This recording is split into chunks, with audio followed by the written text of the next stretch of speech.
এই কটা হলাম গাছ পাকা না পাওয়া গেছে। এগুলো কিরকম বিক্রি হবে এক একটা? না, বোঝার জন্য, জানার জন্য। 30 টাকা 40 টাকা এক একটা। আর এগুলো তো প্রায় পেকে গেছে সব। সব পাকা ঢাকা গেলে সব বেল পেকে যাবে। মানে ঢাকায় যেতে যেতে সব পেকে যাবে। এগুলো কি আপনারা কিনেন কিভাবে? বস্তায় সেও বেশি। এই যে ভালো বস্তা ভরতেছি দেখছেন? হ্যাঁ, এগুলো মনে করে এই ঢাকা পাঠাই দেবো আমরা বেচছিলাম। মানে ঢাকায় তাতে এই এক বস্তা কিভাবে বিক্রি হবে?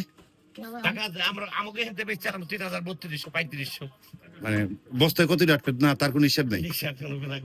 ভাই যা যা যায় কপাল। আমার কপাল। তাতে কিরকম যায় এক বস্তায় কতগুলো আটে? মেলা নেই। 100 100 150 সাইজ বুঝে তাতে আর কি 20-30 টাকার মতন পড়ে, তাই না? 20 টাকা 30 টাকা পড়ে। আর আপনারা কিনেন গাছ ধরে? আমরা গাছ ধরে কিনি গাছ ধরে কিরকম কিনেন? 3000 4000 5000 1200 1300। আমরা পানিকে ভরে এক জায়গায় তারপর নিয়ে এসি। বাড়ি কোথায়? মাদারীপুর নাকি আপনার? আমার বাড়ি জায়গায় আব্দুল্লাহবাদী আমার শ্বশুর বাড়ির বাসা পাইলাম তো, ভাবলাম যে শ্বশুর বাড়ির দেশের লোক নেই। এই জায়গায় আমার বাড়ি ভাই। সব চলে যাবে ঢাকা। আগে তো আমরা আসলে নদীতে ভাঙে এনে এসে পানি করছে।